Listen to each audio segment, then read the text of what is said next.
اور دنیا کا آخرت کے ساتھ جو تعلق ہے.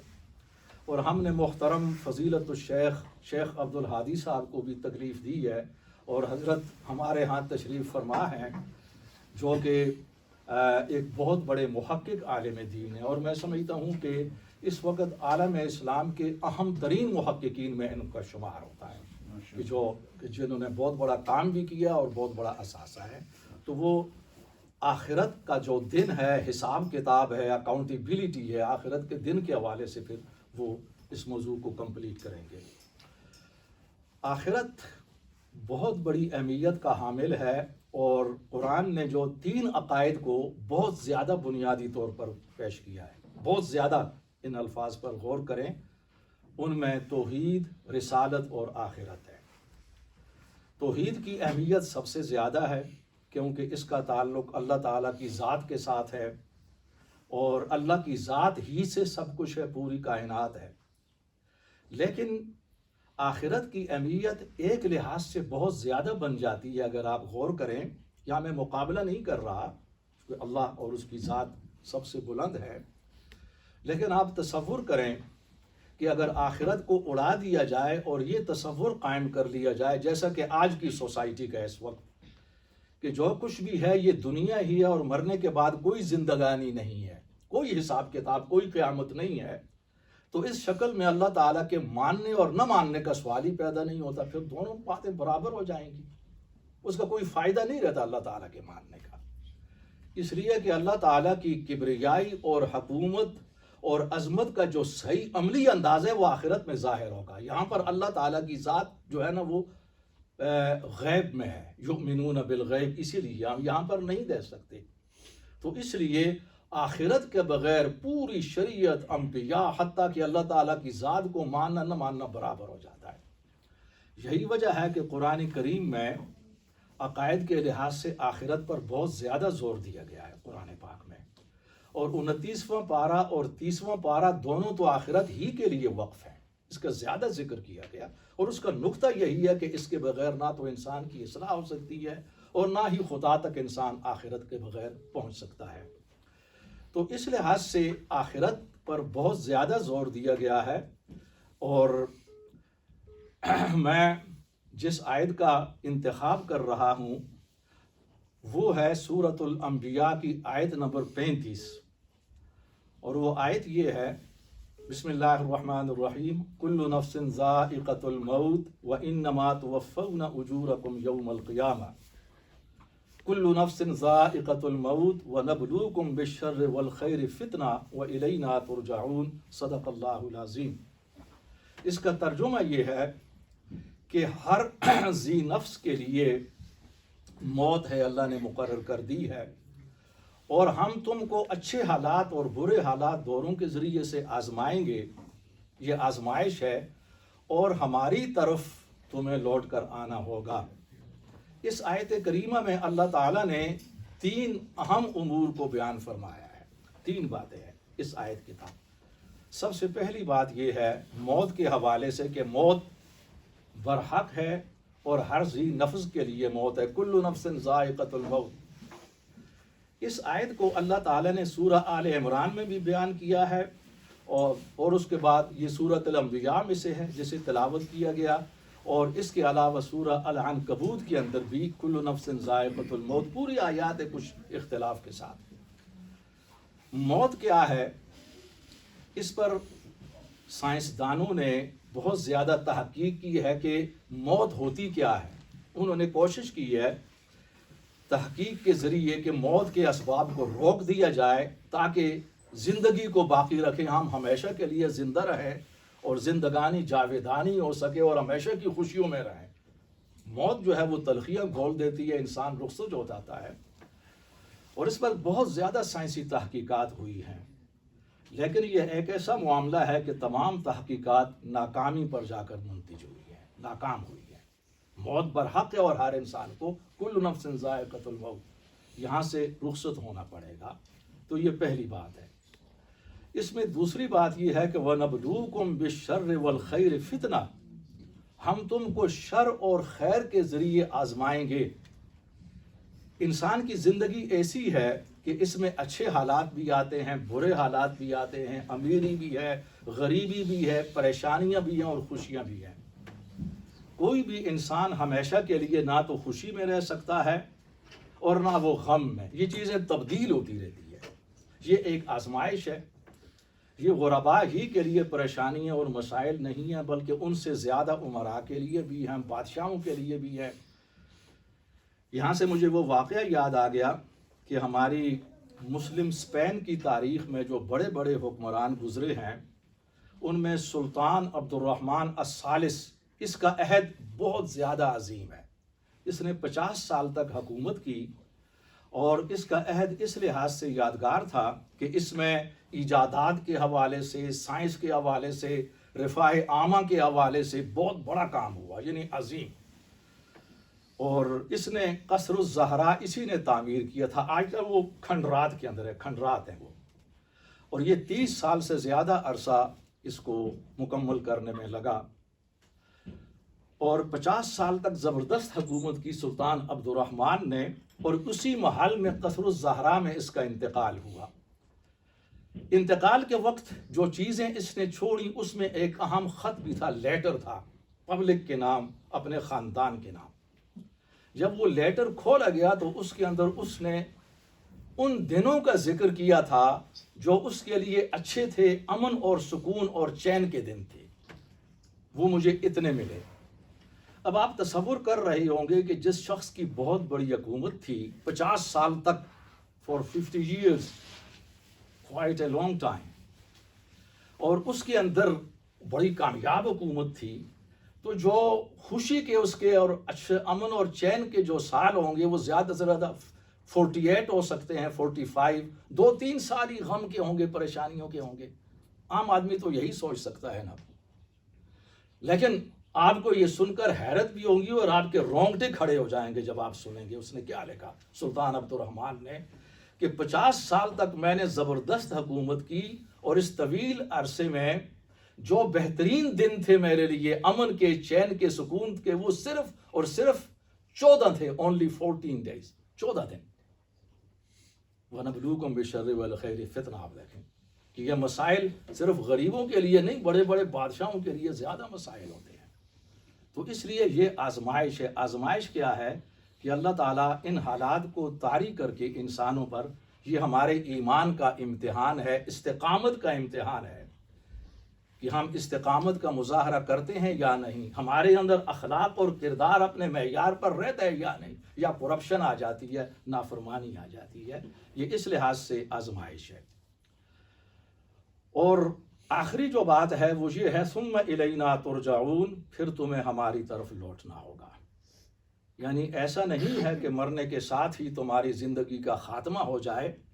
یہ انسان کی روح ایک مرحلہ سے، ایک جہان سے دوسرے جہان میں منتقل ہو جاتی ہے۔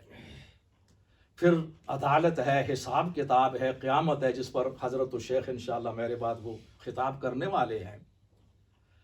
تو اسی لیے نبی کریم صلی اللہ علیہ وآلہ وسلم نے فرمایا کہ اذکروا اکثروا ذکر حازم اللذات، حازم اللذات کو بہت زیادہ یاد کیا کرو۔ حازم اللذات کا لفظی معنی یہ ہے کہ وہ چیز، وہ شے جو لذتوں کو اور خوشیوں کو اور راحتوں کو فنا کر دیتی ہے، برباد کر دیتی ہے، اور وہ موت ہے۔ اور ایک حدیث میں نبی پاک صلی اللہ علیہ وآلہ وسلم فرماتے ہیں کہ اے انسانوں، اللہ تعالیٰ نے تمہارے لیے 2 گائیڈز، 2 رہنما مقرر کر دیے ہیں۔ ایک متکلم ہے، وہ بول کر تمہیں تمہاری منزل اور آخرت کے بارے میں بار بار آگاہ کر رہا ہے، اور دوسرا رہنما یا دوسرا ریمائنڈر وہ ساکت ہے، خاموش ہے۔ اور آپ نے فرمایا کہ وہ رہنما اور ریمائنڈر جو متکلم ہے، بول کر تمہیں تمہاری منزل، تمہاری موت اور آخرت کے بارے میں آگاہ کر رہا ہے، وہ قرآن ہے، کیونکہ قرآن کو پڑھا جاتا ہے، تلاوت کیا جاتا ہے۔ اور دوسرا رہنما، دوسرا گائیڈ، وہ خاموش ہے، ساکت، اور وہ موت ہے۔ موت خاموشی کے ساتھ اپنا کام کرتی ہے، وہ کسی کو بتاتی نہیں، اور اس میں کوئی تقدیم اور تاخیر نہیں ہوتی، وہ ذرا برابر بھی دیر نہیں کرتی، اور وہ حکم کی تعمیل ہے یہاں پر، اور وہ اپنا کام کر جاتی ہے، جس کو حازم اللذات کہا گیا ہے کہ وہ خوشیوں کو تباہ کر دینے والی۔ لیکن یہاں محترم بھائیوں اور بہنوں کے لیے بھی جگہ جو ہے نا وہ اچھی چھوڑ دی جائے، بہنیں بھی آ رہی ہیں ماشاءاللہ۔ تو اس کے لیے ضروری ہے کہ آخرت کے سلسلے میں کچھ غفلت کے اسباب ہیں، ہم لوگ غافل ہیں، ہم آخرت کا ذکر کرتے ہیں۔ الحمدللہ آج یہ ایک بہترین ہمارا پروگرام ایک طویل وقفے کے بعد دوبارہ سٹارٹ ہوا ہے، اس میں ہم نے آخرت کو اس لیے مقدم رکھا ہے کہ اس کی غیر معمولی اہمیت ہے، لیکن عملاً امت مسلمہ ہم دوسروں کی بات نہیں کرتے، غیر مسلموں کی عملاً بہت بڑی غفلت میں مبتلا ہے، اور یہ ضروری ہے کہ اس کے اسباب پر میں تھوڑی سی گفتگو کروں۔ اس کا پہلا سبب آخرت کی غفلت کے سلسلے میں کیا ہے کہ وہ مال اور دولت کی شدید محبت ہے، محض محبت نہیں کیونکہ وہ فطری چیز ہے۔ مال اور دولت کی محبت اللہ تعالیٰ نے انسان کے اندر رکھ دی ہے، انسانی فطرت کا حصہ ہے۔ اگر یہ حدود کے اندر ہے تو یہ مطلوب ہے، آپ کو یہاں رہنا ہے، کام کرنا ہے، اور آپ کو اللہ کے راستے میں خرچ کرنا ہے، درجات حاصل کرنے، وہ مال ہوگا تو تبھی درجات ہوں گے، اور یہ بہت بڑی عبادت بھی ہے حدود کے اندر رہ کر کاروبار کرنا۔ لیکن یہاں پر وہ محبت کہ جس کے اندر شدت آ جاتی ہے، مثال کے طور پر جس کے لیے قرآن پاک میں سورۃ الفجر میں اللہ نے فرمایا وَتُحِبُّونَ الْمَالَ حُبًّا جَمًّا، کہ تم مال کے ساتھ انتہائی شدید محبت کرنے والے، اور یہ بہت بڑا فتنہ ہے تمہارے لیے، یہ بہت بڑی ناکامی ہے۔ سورۃ العادیات میں فرمایا گیا کہ ان الانسان لربہ لکنود، انسان اپنے رب کا بہت بڑا ناشکرہ ہے، وَإِنَّهُ عَلَى ذَلِكَ لَشَهِيدٌ، وہ اسے جانتا بھی ہے، خود گواہ بھی ہے میں نافرمان ہوں۔ بے شک دوسروں کے سامنے وہ کچھ بھی کہتا پھرے، اپنے آپ کو جسٹیفائی کرتا پھرے، مگر اللہ کے سامنے وہ جانتا ہے کہ میں نافرمان ہوں۔ اور وجہ کیا ہے نافرمانی کی؟ وَإِنَّهُ لِحُبِّ الْخَيْرِ لَشَدِيدٌ، وہ مال کی محبت کے سلسلے میں بہت آگے چلا گیا اور شدید ہے۔ یہ بہت بڑا فتنہ ہے، بہت بڑی ناکامی ہے۔ اس سے کرپشن پیدا ہوتی ہے، دوسروں کے حق مارے جاتے ہیں، فراڈ اسی سے جنم لیتے ہیں، اور ہم جن معاملات کے اندر اس وقت تکالیف پریشانیوں کا شکار ہیں اس کے اندر یہ شدت پائی جاتی ہے۔ ایک تو یہ سبب ہے، اور یہ اللہ سے غافل کر دیتی ہے، اپنے حقوق سے غافل کر دیتی ہے۔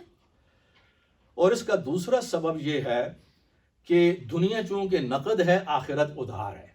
دنیا کو ہم دیکھ رہے ہیں، یہ انسانی فطرت ہے، جو چیز سامنے ہے اور جو چیز نقد ہے اس کی ذرا ہم اہمیت ہوتی ہے، آخرت ادھار ہے، اس کا تو وعدہ کیا گیا ہے۔ پھر شیطانی وسوسے ہیں، پتہ نہیں مرنے کے بعد آخرت ہے بھی یا نہیں ہے، ہم کوئی اٹھیں گے بھی یا نہیں، کوئی مردہ زندہ ہوتا کر آتا بھی نہیں ہے، جو مر جاتا ہے کوئی بھی واپس آ کر نہیں بتا آگے کیا ہو رہا ہے۔ یہ آزمائش ہے، شیطانی وسوسے ہیں۔ تو اس لیے دنیا سامنے ہے اور اس میں اٹریکشن ہوتی ہے، جو چیز سامنے ہے فائدہ دے رہی ہے اس میں اٹریکشن ہے۔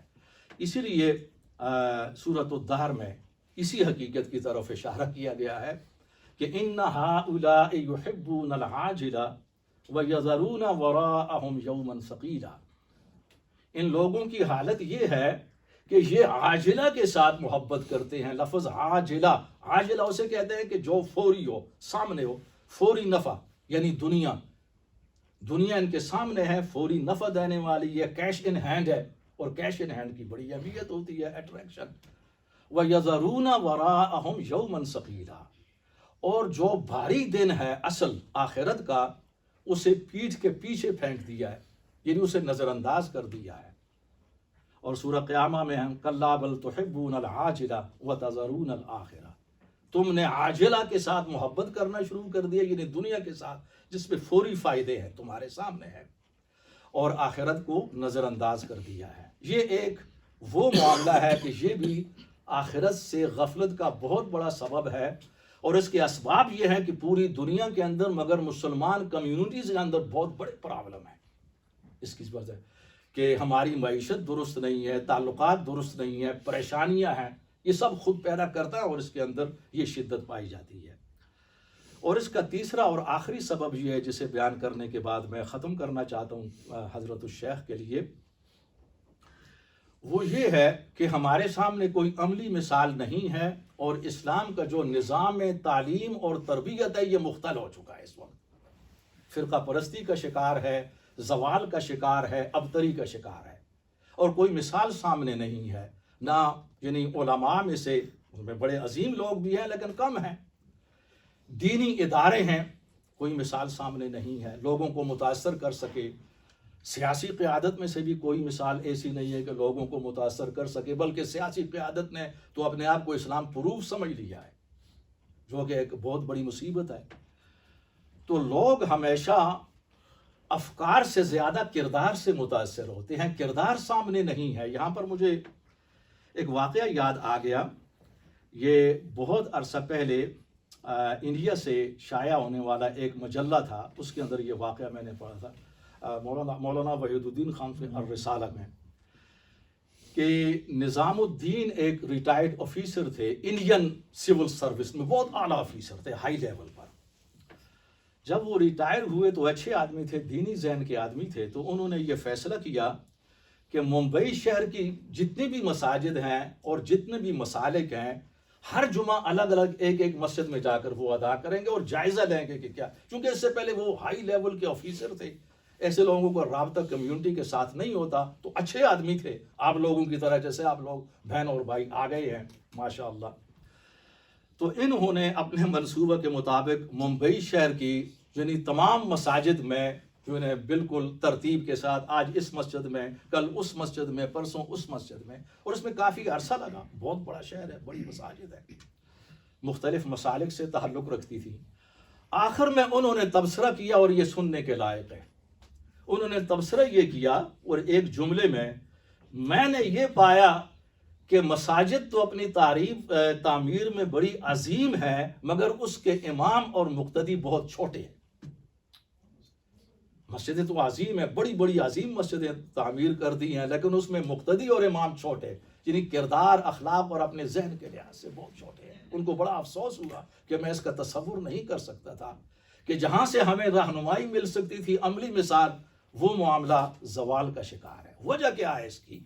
کہ ہم لوگوں نے بلڈنگوں پر زیادہ کیا کہتے ہیں توجہ دی، اور ملینز اور ملینز پاؤنڈ خرچ کر کے ہم نے عظیم الشان مساجد تعمیر کی، لیکن اس میں تعلیم اور تربیت، اخلاق اور کردار، اس طرف کوئی توجہ نہیں ہے، تعلیم پر کوئی انویسٹمنٹ ہی نہیں ہے۔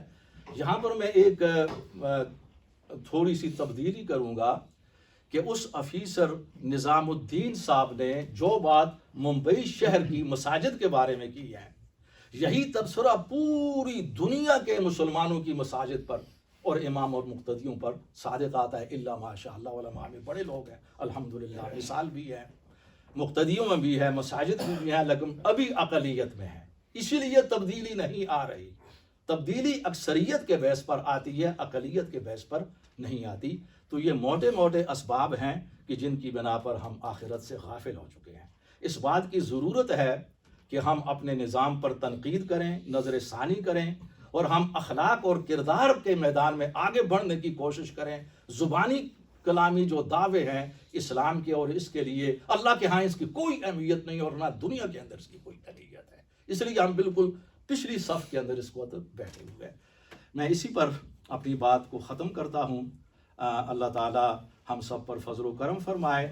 اس کے بعد اب شیخ مولانا عبدالہادی صاحب کا بیان ہوگا، اس کا جو اگلا ٹاپک، اگلا حصہ ہے قیامت کا، اور پھر اس کے بعد نماز ہوگی، یعنی نماز تک آپ کا یعنی 5 منٹ پہلے ہی ختم ہو جائے گا۔ تو نماز کے بعد کویشچن آنسر، اور ہم آپس میں بہن اور بھائی جو یہاں پر ہیں، ہم مشاورت بھی کریں گے، کچھ امور میں مشاورت ہوگی۔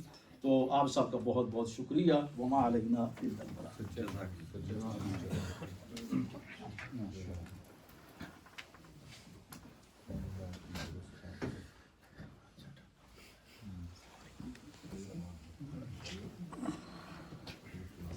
السلام علیکم۔ وعلیکم السلام۔ الحمد للہ رب العالمین، وصلی اللہ وسلم علی نبینا محمد وعلی آلہ وصحبہ اجمعین، ومن تبعه بإحسان إلى يوم الدين أما بعد. برادر گرامی، ڈاکٹر خالد صاحب بہت تفصیل سے موت اور اس کے حوالے سے کچھ باتیں بتا رہے تھے جو اپنی جگہ بہت ہی زیادہ اہمیت رکھتی ہیں.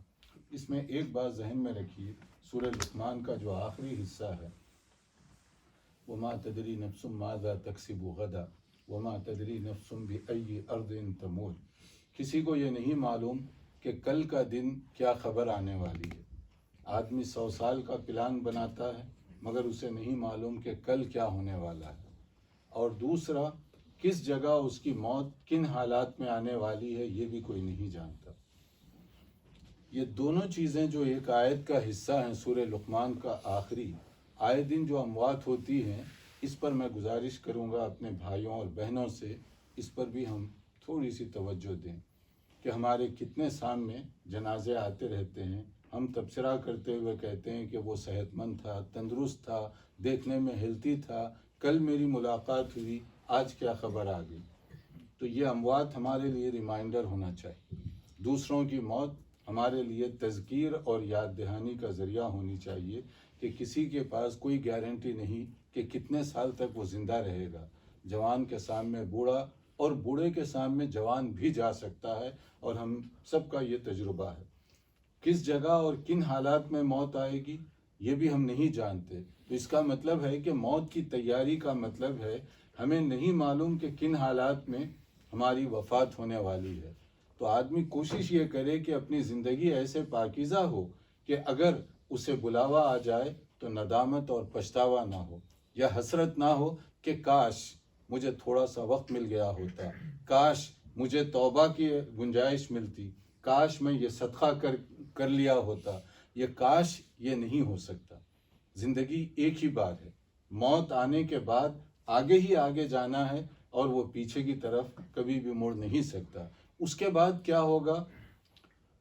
خاص طور پہ جیسے ابھی بتایا گیا کہ آخری جو پارہ ہے، 30واں پارہ، میری گزارش ہے یہاں کہ اگر اس کو آپ توجہ کے ساتھ پڑھیں، کیونکہ چھوٹی چھوٹی صورتیں بھی ہیں مگر ان میں بیشتر کا جو عنوان ہے آخرت اور اس کے بعد کے مراحل ہیں. اس کو سمجھنے کے لیے یہ آخری پارے کی بلکہ آخری جو چند صورتیں ہیں بہت زیادہ اہمیت رکھتی ہیں. فَمَنْ يَعْمَلْ مِثْقَالَ ذَرَّةٍ خَيْرًا يَرَهُ وَمَنْ يَعْمَلْ مِثْقَالَ ذَرَّةٍ شَرًّا يَرَهُ. کہ آخرت تک تو پہنچ گئے، مثلا موت ہو گئی، تو اب اس کے بعد کیا ہوگا؟ اس کے بعد اس آیت میں سورہ زلزال کی جو آیت آخری آیت ہے اس میں کہا گیا کہ اپنے اعمال کی بنیاد پر اس کے بعد کی زندگی شروع ہونے والی ہے. یعنی قبر، محشر اور اس کے بعد کے جو مراحل ہیں اپنے اعمال کی بنیاد پر. جو کچھ زندگی میں جس کی 60 سال رہی، 70 سال رہی، 80 سال رہی، اس زندگی کا جو کچھ ہم نے کیا ہے اسی کی بنیاد پر خیر یا شر کا فیصلہ کیا جانے والا ہے. یعنی اللہ تعالیٰ کے پاس فیصلہ کسی ظلم یا اندازے پر نہیں ہوگا، بلکہ اتنا ایکوریٹ فیصلہ ہوگا وہاں پر کہ جو کچھ ہم نے کیا، جو مہلت ہمیں ملی، اسی کے مطابق ہوگا. ایک حدیث میں کہا گیا، نبی صلی اللہ علیہ وسلم نے فرمایا یتبع المیت ثلاثہ، کہ موت کے بعد جب آدمی مر جائے تو اس کے بعد جب جنازہ جاتا ہے قبر تک تو 3 چیزیں اس کے ساتھ جاتی ہیں: اہلہ و مالہ و عملہ فیرجع اثنان ویبقى واحد. کہ اس کے فیملی ممبرز، دوست احباب، رشتہ دار وغیرہ. دوسرے اس کی دولت. دولت کیسے؟ ابھی آپ نے دیکھا ہوگا قریب میں کوئین کی جب ڈیتھ ہوئی اور اس کے بعد دنیا کی جو کچھ کر و فر ہو سکتا، شان و شوکت کا مظاہرہ ہو سکتا، وہ پورا میکسیمم وہاں پر دیکھنے میں آ رہا تھا. حتیٰ کہ ان کا جو تاج شاہی ہے وہ بھی ان کے کفن پر رکھا ہوا تھا آخری مومنٹ تک. اور یہ وہاں حدیث کو سامنے اپلائی کیجئے. قرآن اور حدیث کو پڑھنے کا ایک انداز یہ بھی ہے کہ حالات حاضرہ پر اس کو فٹ کریں آپ. کہ اس حدیث میں جو کہا گیا کہ آپ کے دوست احباب اور آپ کی دولت ساتھ ساتھ چل رہی ہے آپ کی، تو قبر تک، یعنی وہ جنازے کا جہاں آخری جہاں وہ رکھنا تھا وہاں تک اس کو ساتھ لے گئے. اور اس کے بعد کیا ہوا؟ حدیث میں یہ کہا گیا کہ 2 چیزیں واپس چلی جائیں گی اور ایک ہی چیز آپ کے ساتھ اندر جائے گی قبر میں، یعنی آپ کے دوست احباب اور دولت وہ قبر کی جو حد ہے وہاں سے واپس ہو جائیں گے، بالکل وہاں روک کر ان کا جو کفن رکھا ہوا تھا کوئین کا، اس پر سے وہ تاج شاہی کو اتار دیا گیا، اور پھر تاج شاہی کو اتار کر ایک خاص انداز سے ایک جگہ پر رکھ دیا گیا۔ کیا معنی ہے کہ اب یہ کسی اور کے سر سجے گا، آپ کا ٹائم ختم ہو گیا یہاں سے۔ اور اس کے بعد کتنے لوگ، ایک محتاط اندازے کے مطابق دنیا بھر میں یہ نظارہ دیکھنے والے 2 ارب سے زیادہ لوگ تھے۔ یہ جو تاج کو اتارا گیا اور آخری جو لمحات تھے ان کو دیکھنے والے 2 ارب سے زیادہ لوگ یہ براہ راست اپنے اپنے ٹی وی چینلز وغیرہ کے ذریعے سے اس منظر کو دیکھ رہے تھے۔ تو سارے لوگ واپس ہو رہے ہیں وہاں سے، اور اس کے بعد کیا ہوا؟ وَيَبْقَى مَعَهُ عَمَلُهُ، حدیث کے مطابق اب اس کا عمل اس کے ساتھ نیچے اتر رہا ہے، باقی سب لاؤ لشکر وغیرہ یہ سب ختم، اب اس کا عمل اس کے ساتھ نیچے اترے گا، اور اسی عمل کی بنیاد پر قبر جو ہے یا تو جنت کی کیاری بن جائے گی یا جہنم کا گڑھا بن جائے گی۔ روضۃ من ریاض الجنہ یا حفرۃ من النار، قبر کے بارے میں بتایا گیا، کیونکہ اب یہ عمل ہے، اب عمل کی بنیاد پر اب اس کے بارے میں یہ فیصلہ ہوگا کہ وہ کیا ہوگا، اور یہیں پر اس سے ابتدائی سوال کیا جانے والا ہے ہر ایک سے، چاہے اس کو آگ میں جلا دیا جائے، پانی میں بہا دیا جائے یا قبر میں اتار دیا جائے، یہاں پر اس سے یہ سوال کیا جانے والا ہے۔ اور جو ابتدائی سوال ہے اگر وہ اس میں کامیاب ہوا تو یہ قبر اس کے لیے جنت کی کیاری بن جائے گی، اور اگر اس جواب میں وہ ناکام ہو تو یہی اس کے لیے گڑھا بن جائے گی جہنم کا۔ اسی لیے بعض صحابہ کرام، حالانکہ عمل تقوی پرہیزگاری میں وہ بہت اونچے تھے، حضرت عثمان رضی اللہ عنہ کے بارے میں بتایا گیا کبھی کبھی تازہ کوئی خبر، یعنی ابھی تدفین وغیرہ ہوئی تو ایسے ان کے اوپر گریا کی کیفیت طاری ہوتی، یعنی رونے کی، کہ کبھی کبھی جو ہے ان کی داڑھی تر ہو جایا کرتی تھی۔ جب ان سے پوچھا گیا اتنے آپ تڑپتے کیوں ہیں قبر کو دیکھ کر، تو انہوں نے کہا یہی تو پہلا اسٹیج ہے، یہاں اگر کامیاب ہوئے تو میدان محشر میں کامیابی اس کی امید کی جا سکتی ہے، یہ پہلی ہی منزل میں ناکام ہو گئے تو وہاں تو بدرجہ اولا ناکام ہو جائیں گے، کیونکہ یہ پہلا اسٹیج ہے، پہلا حساب، یعنی سرسری حساب۔ تفصیلی حساب جو آئے گا، اگر سرسری حساب میں ناکام ہو جائیں تو پھر تفصیلی حساب میں وہ کس طرح سے کامیاب ہو سکیں گے۔ تو اسی کے لیے تدفین کے بعد جو ہمیں مسنون طریقہ بتایا گیا، اس کے حساب کی آسانی کے لیے دعا کرنا، یہ کوئی کلچرل دعائیں نہیں ہیں، کاش کہ ہم اس کو سمجھتے کہ جنازہ ہے کیا، اور جنازے کے بعد تدفین کا مسئلہ کیا ہے۔ یہ خانہ پوری کی چیز نہیں ہے، جیسے ہمارے ہاں آپ نے دیکھا ہوگا فلاں آ رہا ہے اس کے انتظار میں، فلاں آ رہا ہے اس کے انتظار میں، ایک ایک گھنٹہ ہم بیٹھے رہتے ہیں مسجد میں کہ اس کے بعد جنازے کی نماز کا اہتمام ہوگا، کیونکہ فلاں نہیں پہنچ سکا یا فلاں کے پہنچنے میں دیر ہو رہی ہے۔ حالانکہ وہ آئے یا نہ آئے میت کو اس کا کوئی فائدہ یا نقصان نہیں ہے، مگر اس کے لیے ہم انتظار کرتے ہیں۔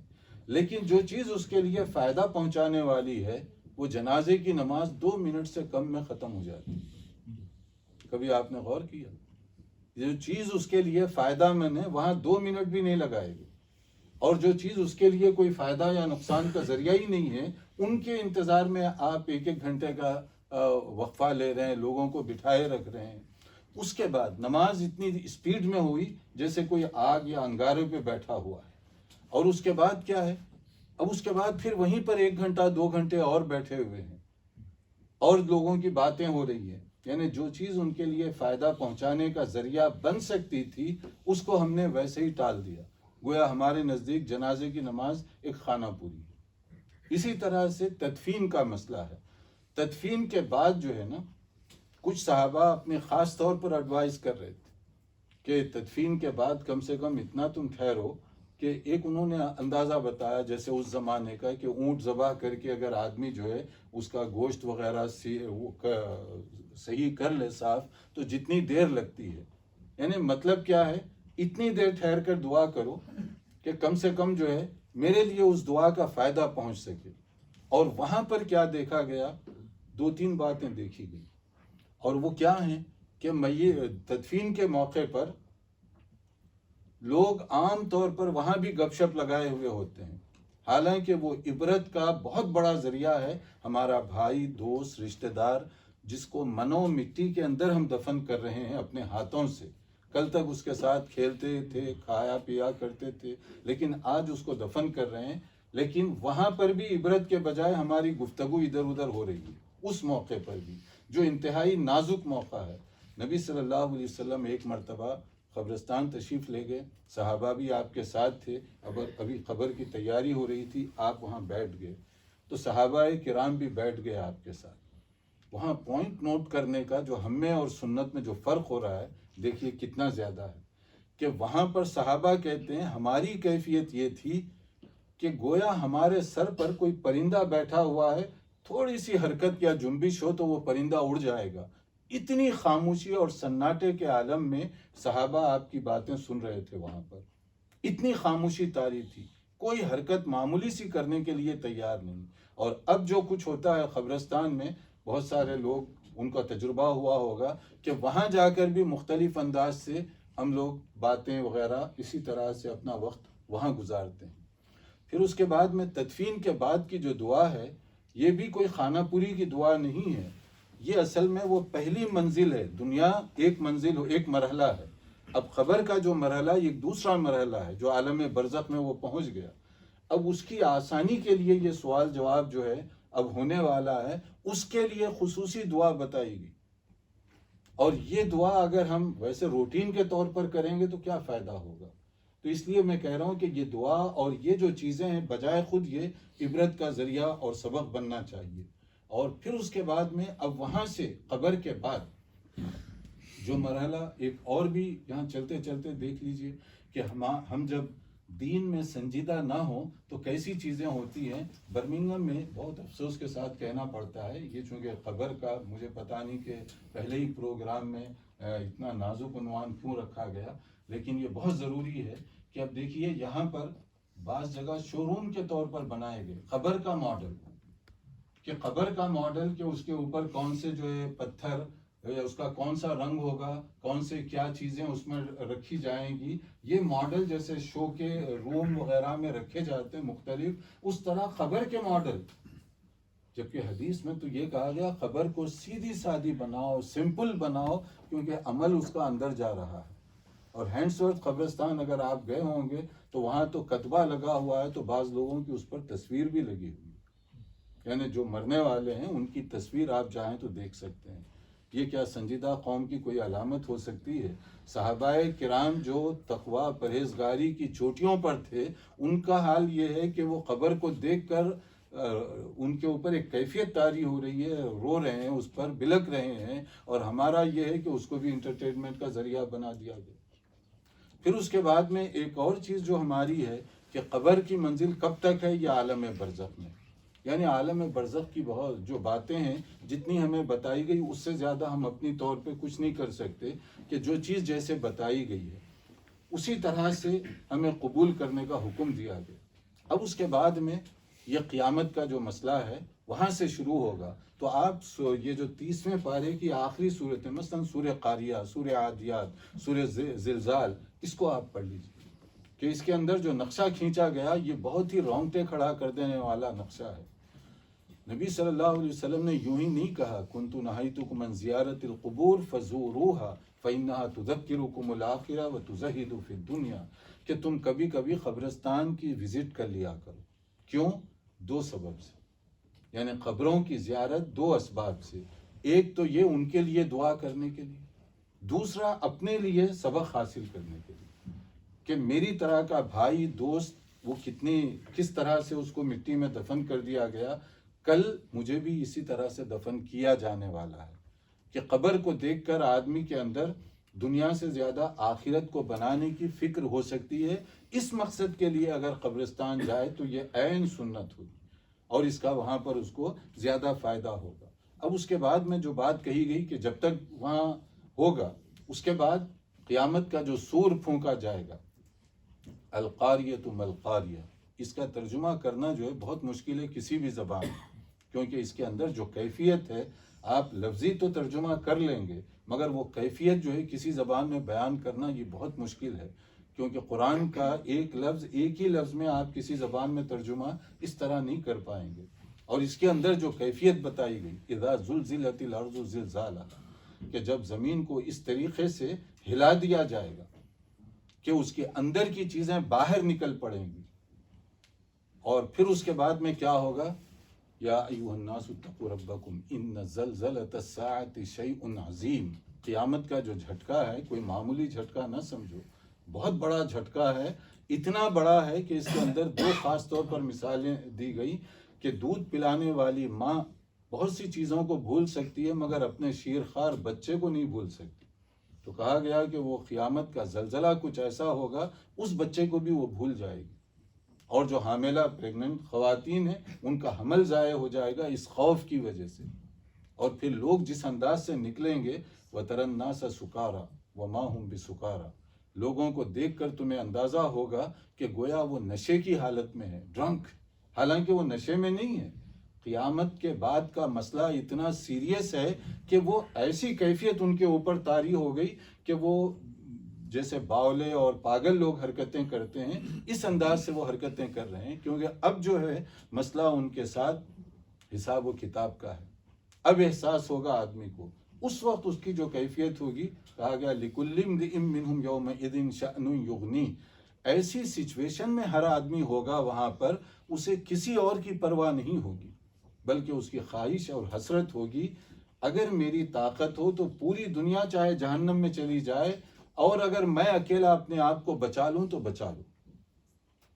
یعنی کوئی باپ بیٹے کو، بیٹا باپ کو، بیوی شوہر کو، یا شوہر بیوی کو، یہ کسی کی فیور وہاں پر نہیں ہو سکے گی، بلکہ ہر آدمی کا عالم، جس کو ہم کہتے ہیں نفسی نفسی کا عالم ہوگا، اور وہاں پر یہ کیفیت طاری ہوگی، اور پھر اس کے بعد میں اب ہمیں جب قبر سے اٹھایا جائے گا اس کیفیت کے ساتھ، تو اس کیفیت کے بعد ہمارے سامنے ہمارا زندگی میں کیا جانے والا عمل، نام اعمال جس کو ہم کہتے ہیں، یہ ہمارے ہاتھ میں دیا جائے گا، اور یہ وہ چیز ہے جس کے بارے میں کہا گیا یہ کرامن کاتبین جو تیار کیا جا رہا ہے، یہ کرامن کاتبین دو آنریبل، معزز اور محترم فرشتوں کی طرف سے، یہاں یہ خاص صفت ہے، اس کو ذہن میں رکھیے کہ یہ ریکارڈ جو تیار کیا جا رہا ہے، کہ کیوں اس میں یہ کہا گیا امانت دار اور دیانت دار فرشتے یہ ریکارڈ کر رہے ہیں، اس میں کوئی کمی بیشی نہیں ہوگی، جو کچھ ہم نے کیا یا کہا وہی درج ہے ایز اٹ از، نہ کمی نہ زیادتی، جو جیسے کیا گیا ویسے ہی اس کے اندر موجود ہوگا، اور وہ ہر ایک کا ریکارڈ ہو رہا ہے۔ ما یلفظ من قول الا لدیہ رقیب عتید، ہماری زبان سے نکلنے والا ہر بول، ہر جملہ جنت کی طرف بھی لے جا سکتا ہے، جہنم کی طرف بھی لے جا سکتا ہے، ہر ایکشن، ہر عمل کامیابی کی طرف بھی لے جا سکتا ہے، ناکامی کی بھی طرف لے جا سکتا ہے۔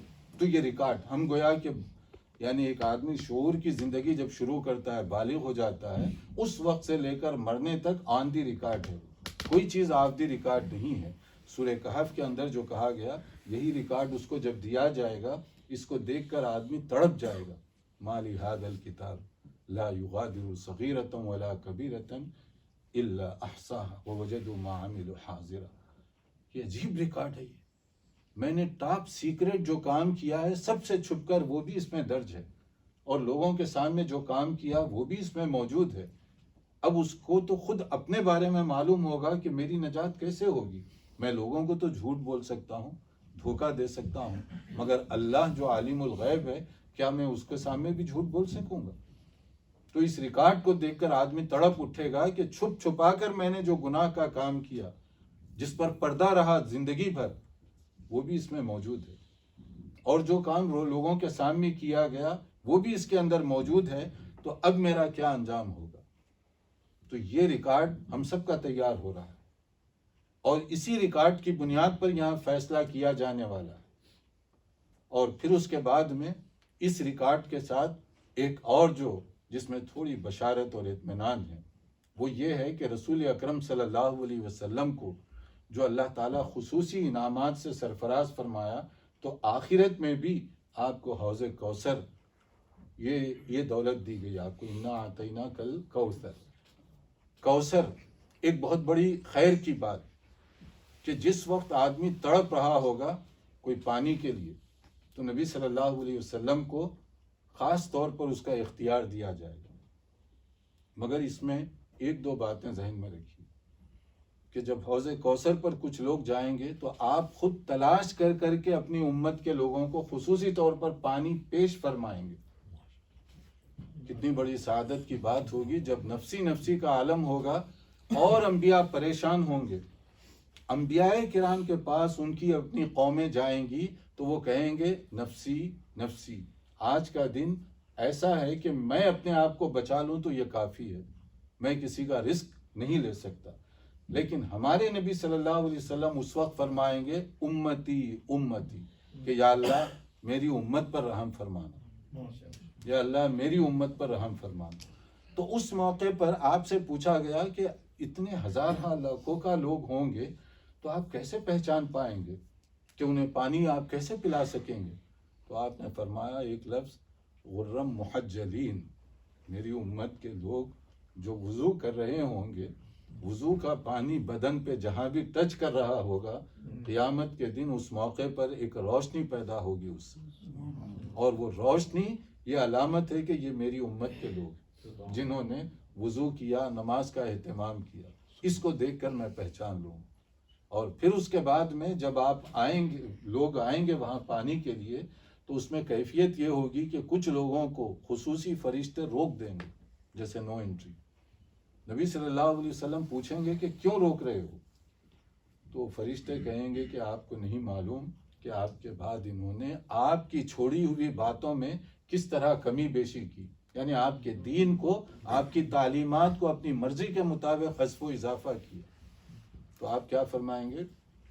سحقاً سحقاً لمن غیر بعدی، دور کر دو پھر ان لوگوں کو جنہوں نے میرے بعد میری باتوں کو آگے پیچھے کر دیا۔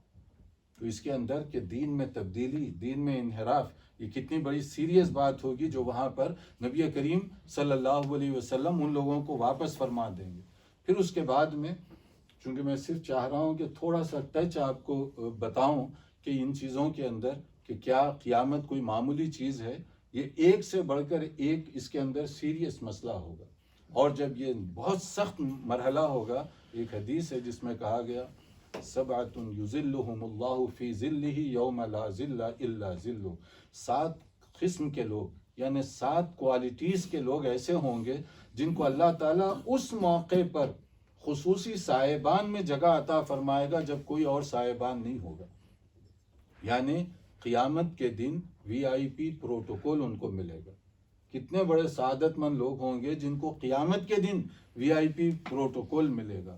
وہ 7 آدمی، اپنی ایک الگ لسٹ ہے حدیث میں اس کی کہ کون کون لوگوں کو یہ ملے گا۔ اس وقت میں بتا رہا ہوں کہ کچھ اعمال ایسے ہیں جن کی وجہ سے قیامت کے دن ان کے ساتھ بہت ہی وی آئی پی کا معاملہ کیا جائے گا، لیکن ورنہ عام طور پر وہاں جو پریشانی ہوگی وہ ہے جیسے صراط کہتے ہیں جس کو ہم لوگ پل صراط کہتے ہیں، پل صراط یعنی راستہ جو، اور وہ ہر ایک کو اس سے گزرنا ہوگا، اور وہ جو پل صراط کا معاملہ ہے وہ انتہائی نازک معاملہ ہوگا۔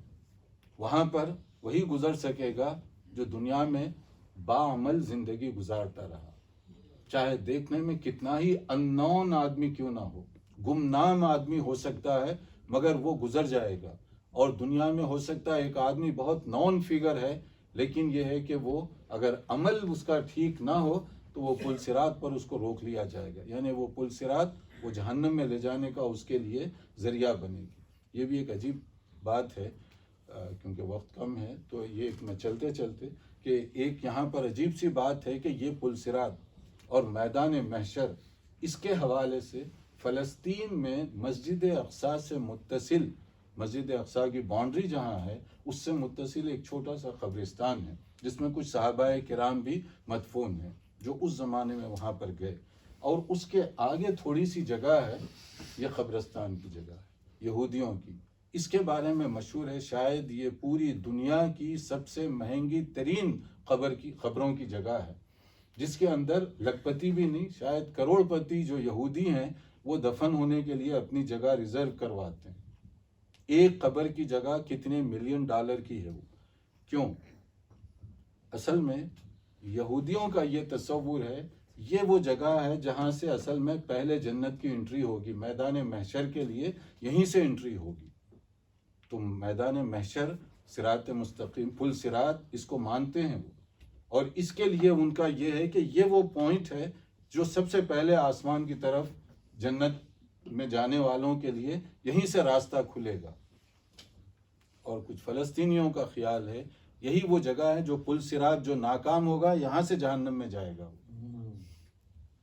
تو یہ بہت ہی دونوں کی طرف جو ہے، دیکھیے آپ کہ یہ جو واقعات جو بتائے گئے حدیث میں، پل صراط کا مسئلہ اس لیے کوئی آسان مسئلہ نہیں ہوگا۔ جب رسول اکرم صلی اللہ علیہ وسلم سے پوچھا گیا کہ ان موقعوں پر، ان جگہوں پر کیا آپ اپنی امت کو یاد رکھیں گے، تو آپ نے اس موقع پر فرمایا تھا کہ 3 ایسے مقامات ہیں جہاں ہم تو یاد رکھیں گے لیکن عمل کے بغیر کوئی کامیابی نہیں ہوگی۔ اس میں سے ایک یہ پل صراط کا مسئلہ بھی ہوگا کہ کون کیسے اس کو پار کر سکے گا۔ پار کرنے کے لیے، اس سے کامیابی سے گزرنے کے لیے باعمل زندگی دنیا میں یہی اس کے لیے ایک نجات کا ذریعہ ہے۔ اور پھر اس کے بعد شفاعت کا مسئلہ یعنی ریکمنڈیشن، نبی کریم صلی اللہ علیہ وسلم کو ایک خصوصی موقع دیا جائے گا، اور وہ بھی نہ جانے کتنی دیر کے بعد۔ آپ خود فرماتے ہیں کہ میں سب سے پہلے تو سجدے میں گر جاؤں گا وہاں پر، اور نہیں معلوم کتنی دیر میں سجدے میں رہوں گا، اور اس کے بعد میں پھر مجھے حکم دیا جائے گا، یا محمد ارفع رأسک سل تعطا، اے محمد صلی اللہ علیہ وسلم اب سر اٹھائیے اور پوچھئے کیا پوچھنا چاہتے ہیں۔ اللہ اکبر، اللہ اکبر، اللہ اکبر، اشہد ان لا الہ الا اللہ، اشہد ان لا الہ الا اللہ، اشہد ان محمد رسول اللہ، اشہد ان محمد رسول اللہ، حی علی الصلاة، حی علی الصلاة، حی علی الفلاح، حی علی الفلاح، اللہ اکبر، اللہ اکبر، لا الہ الا اللہ۔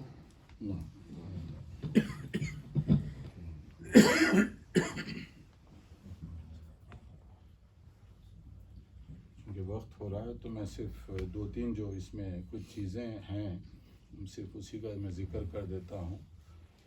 تو اس میں دیکھیے کہ رسول اکرم صلی اللہ علیہ وسلم کو خاص طور پر وہاں پر شفاعت کا ایک موقع دیا جائے گا، لیکن کس کے حق میں آپ شفاعت فرمائیں گے، کیسے شفاعت ہوگی، یہ ایک تفصیلی عنوان ہے۔ بغیر عمل، بغیر ایمان کے کوئی شفاعت نہیں ہوگی، اس کے لیے بھی کچھ بیسک کنڈیشنز ہیں، اس کے بغیر کوئی شفاعت نہیں ہوگی۔ اس کے بعد میزان، میزان کہتے ہیں ترازو کو، اسکیل کو، کہ نام اعمال کو تولا جائے گا، ونضع الموازین القسط، کہ موازین یعنی میزان یا ترازو کو بڑے عدل و انصاف کے ساتھ رکھا جائے گا، نام اعمال کو اس میں تولا جائے گا۔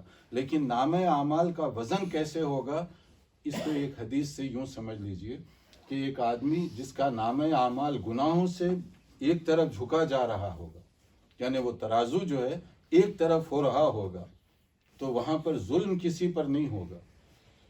اس موقع پر اس سے کہا جائے گا تمہاری ایک نیکی ہے ابھی، وہ کہے گا یا اللہ اتنی گناہوں کے سامنے، اتنے رجسٹروں کے سامنے ایک نیکی کی کیا حیثیت ہو سکتی ہے؟ تو فرمایا جائے گا کہ آج کسی پر کوئی ظلم نہیں ہوگا، جو بھی نیکی کا کام کیا ہے وہ موجود ہے۔ تو وہ ایک بطاقہ، کارڈ سمجھیے، ایک چٹھی، وہ لائی جائے گی. اس میں کیا ہوگا؟ وہ عام طور پہ اشہد ان لا الہ الا اللہ وحدہ لا شریک لہ واشہد ان محمد رسول اللہ یہ پڑھا کرتا تھا. عموماً اخلاص کے ساتھ جو کلمہ توحید اس کو پڑھتا رہے، اس کی یہ فائدہ بتایا گیا ہے کہ جب وہ ایک پرزہ لا کر رکھا جائے گا دوسری طرف گناہوں کے مقابلے میں، تو یہ کلمہ جو ہے اس کو جھکا دے گا، جھکانے کا ذریعہ بن جائے گا. اسی لیے حدیث میں کہا گیا کبھی نیکی کرتے ہوئے کسی نیکی کو حقیر مت سمجھو، کیا معلوم کہ یہی نیکی تمہاری نجات کا ذریعہ بن جائے، جو آدمی سے ممکن ہو سکتا ہے. جی حضرت جزاک اللہ خیر، اچھا خطاب فرمایا. 8 بجے عشاء کی جماعت کا ٹائم ہے، 1 منٹ باقی ہے، 4 منٹ ہے. آپ وضو بنائیے اور عشاء کی نماز پر دوبارہ انشاءاللہ تشریف لائیے گا. باقاعدہ سوالات کی نشست ہوگی. حضرت بھی موجود ہے، آپ بھی یہاں موجود ہیں انشاءاللہ. ابھی وقفہ نماز ہے. اور ہمارا یہ ہے کہ جو کویشچن اینڈ آنسر ہے وہ موسٹ امپورٹنٹ پارٹ ہے. دو ریلیجس اسکالر جو موجود ہیں تو اس کو سب مل جل کے یہی ہے کہ کمیونٹی سوال پوچھیں اور پھر انشاءاللہ سوالات ریلیٹڈ سبجیکٹ ہونے چاہیے اور ان کی باقاعدہ ریکارڈنگ بھی ہوگی. اور امید ہے سسٹرز بھی پارٹیسپیٹ کریں گے، بردرز بھی کریں گے، اور یہ نماز کے بعد سیشن ہوگا انشاءاللہ.